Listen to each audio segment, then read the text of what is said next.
Hello. So here I am back again. I've said I'm going to do these videos every day this week. So let's just recap on the first video.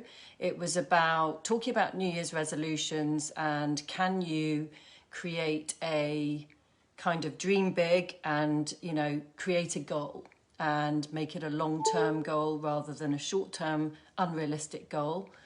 And really think about what you want to change, how you want to feel, you know, why are you doing it, who do you want to become, what's it going to give you to make these changes. So really kind of thinking into it and really imagining and letting yourself really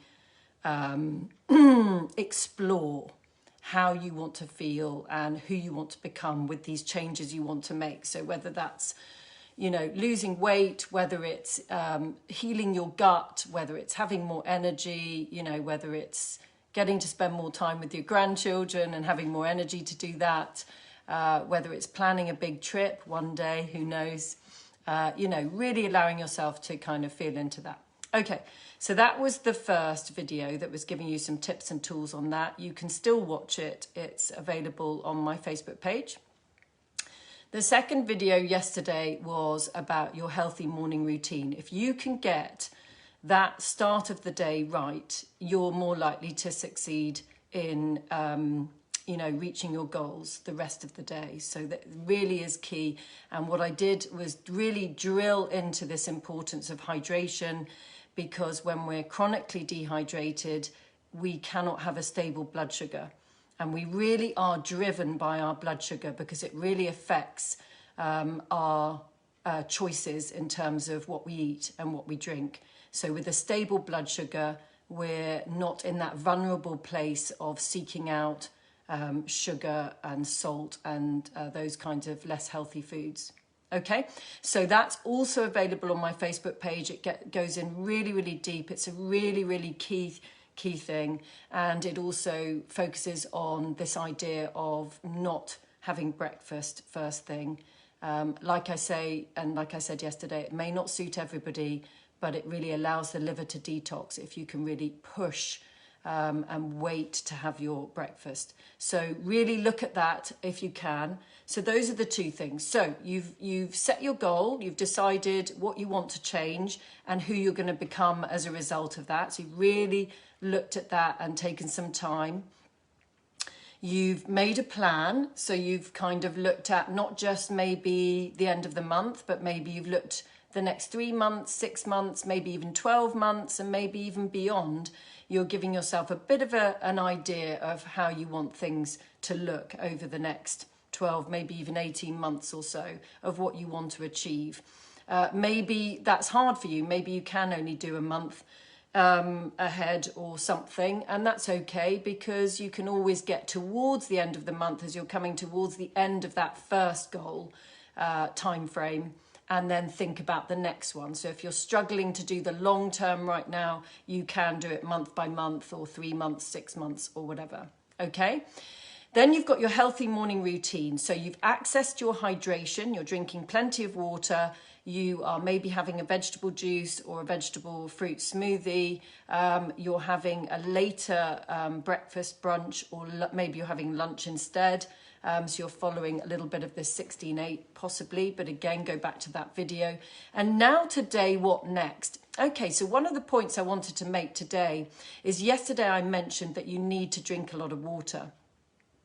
And actually, yes, you need to probably drink about 2 litres of water a day because of the things we're exposed to. So the environment, the Wi-Fi, the TV, the air conditioning, the central heating, you know, the modern environment we're living in, stress, which has a hugely dehydrating effect, and the other things I mentioned. So there are about 5 areas that I mentioned yesterday. Please watch that video if you're interested in that. So once you've accessed your hydration, and I've said drink a lot of water, what you'll find is that if you don't just drink water, but you also use your diet as a tool to hydrate fully as well, so actually use the foods you eat and the meals you plan to have a decent water content, and you're not continually self-sabotaging with what I call the drugs: chocolate, tea, alcohol, cigarettes, Coca-Cola, coffee. and you're not continually eating processed food, which contains a lot of sugar and salt and has no water in it, then of course, if you're eating in a way that is hydrating, you're not going to have such a big thirst. You're not going to need to drink so much water. So the reason we need to drink so much water is often because of our dietary and lifestyle habits and the fact we're living in this environment. But we can't change this environment. It's very comfortable, this modern environment. So I'm not asking you to change that necessarily, although you may be able to make a few adjustments. So it's about 2 litres of water a day, but you might need more if you're doing a lot of exercise. And again, if you're eating in a way that isn't that healthy. So you've done your healthy morning routine. How do you continue the rest of the day? So again, you continue to hydrate fully, making sure you're drinking plenty of water, but you don't tend to, it's not recommended to drink a lot of water while you're eating. So either drink before or leave an hour or 2 after you've eaten to continue to drink your water. The time that is the most tricky is mid-afternoon. So what you'll find is that usually around 3 or 4, you might get a little bit of a need for something. Your energy might drop. And that's really when you want to tap really heavily into your hydration. It really is the time when you will need your glass of water. That 3 or 4, it's the strongest pull of the moon, which affects the tidal, it has a tidal effect of the fluids inside our cells. So 3 or 4 p.m. is a real moment that you want to pay attention to. And if you've been hydrating throughout the day, if you have chosen the right kinds of foods and drinks up to that point. So say, for example, at lunchtime, you have a hydrating snack, could be fruit or vegetables. Maybe it's soup or stew. Maybe it's brown rice, quinoa. Maybe it's potatoes. The drying foods will always be things like gluten. So bread, cakes, biscuits, pasta, any kinds of processed food with a lot of salt, sugar in them. So you're really looking at a meal that's about half of it being vegetables, some fresh protein like chicken, fish or eggs, and then maybe some gluten-free carbs such as potato, quinoa, rice. That's your sort of ideal. And of course, variety is key in life. So, you know, whether you go for rice noodles sometimes and, you know, put your favorite foods in, whether it's pizza sometimes, of course, that's a possibility too. It's not about being on an onerous diet all the time. So that could be your lunch, and then you've been hydrating well. You've maybe had a vegetable juice or smoothie, you've had fruit and vegetables. You can imagine that your fluids are not going to be impinged on in the same way had you had coffee, tea, chocolate, had you had pasta, a sandwich, you know, those kinds of foods, maybe a chocolate biscuit, you know, those kinds of foods, you know, a sugary yogurt even, you know, those kinds of foods are going to dehydrate you, aren't they? So it really, starting from the beginning of the day, is watching that hydration. So then we get to that really crucial time, and depending on what you eat at lunchtime, of course, you might even have a slump and feel like your energy drops. And then you get to 3 or 4 p.m. and really you're struggling at that point and looking in the biscuit tin or wanting the cup of tea or coffee to keep going. So really pay attention to around 3 or 4 p.m. Have you been drinking enough water? Can you have another glass of water at that point?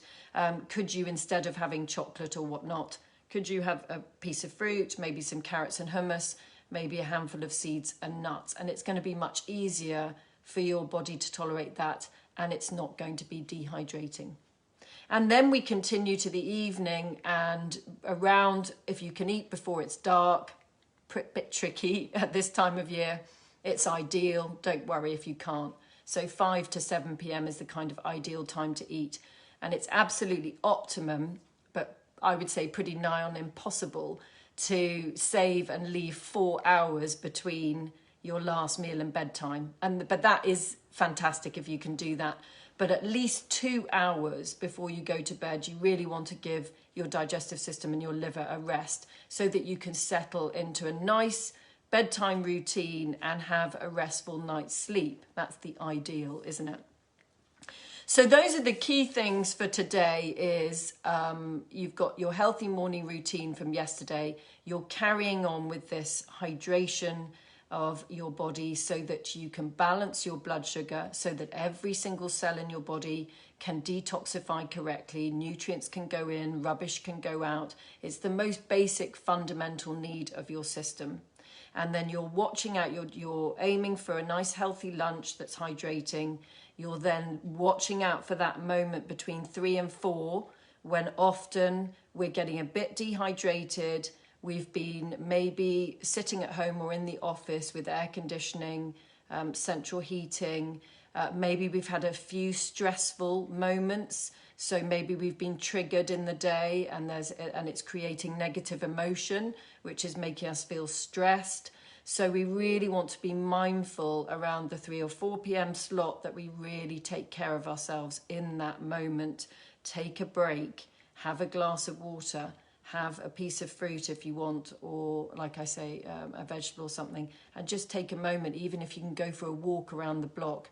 Get some fresh air if you can. Time in nature is so wonderful. And as I said in my video yesterday, natural light is crucially important for us. We're like a little solar powered battery. So that natural light powers us and fuels us.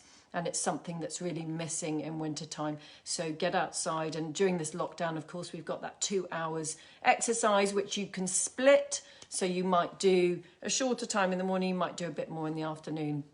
But try to do it during daylight hours if you can, so you can get, whoops, that vitamin D. I'm knocking my massive glass of water over. So then we've got to the evening. We're eating as early as we can in the evening. So we're giving our digestive system and our liver a complete rest by the time we get to bedtime. And then we are settling down for our bedtime routine, preferably avoiding caffeine and those kinds of things. I might talk more about the bedtime routine, the evening routine in another video, but today I wanted to focus on that. Tomorrow I'm going to be talking about the full moon because it is a Leo full moon tomorrow, and I know there's doubters out there who don't believe in the effect of the moon cycle on the physical body, but it does affect anything fluid. It has a tidal effect on anything fluid. So if we're 80% fluid, then you will find that when you reach a full moon, it has a very strong pulling effect, tidal effect on the status of our cells. And if we're very dehydrated, we will find that really uncomfortable.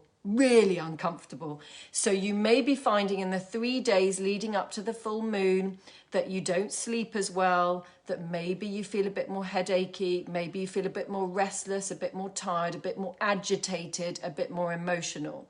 That is normal. It's not particularly welcome, but it is showing us that the full moon is creating a tidal effect and stirring up the status quo of our system. If we work to change the status quo of our cellular state in terms of hydrating fully and being mindful and taking care of ourselves the best we can, then we can minimize the strongly pulling effect. We can't minimize the pulling effect of the moon, the full moon, that just happens, but the consequential negative kind of impacts we get from that, because the negative impacts, those symptoms are just telling us where we're at emotionally and physically in that moment. So the moon cycle is incredibly useful to show us where we're at and what we need to be doing to take care of ourselves better. So what are we needing to change and adjust? So do tune in tomorrow for a discussion about that. If you don't catch the Facebook Live, you can watch the videos afterwards. And then the following day, I'm going to be talking about my five-step plan strategy for when those cravings hit, when you're about to self-sabotage. What can you do in that moment?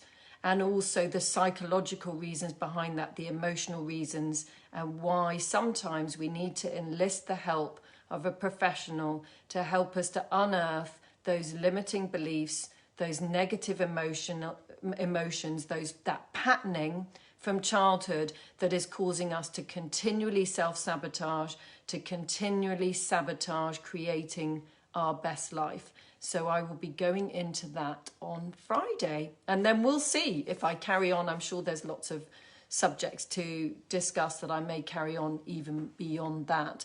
So any questions or anything you would like me to discuss, pop it in the chat or send me a message. It's lovely to see you all watching. I wish you the very best for today. Be gentle on yourself. Like I said, it's a full moon tomorrow. And I will be delighted to hang out with you again over hopefully the next few days. So sending you my love, sending you my strength, sending you my knowledge around hydration and self-care, and know that you can do this. You have a right to feel good. You just need to get underneath what's stopping you from feeling good and start to become your inner champion, not your inner critic. All right, lots of love for now, and see you tomorrow.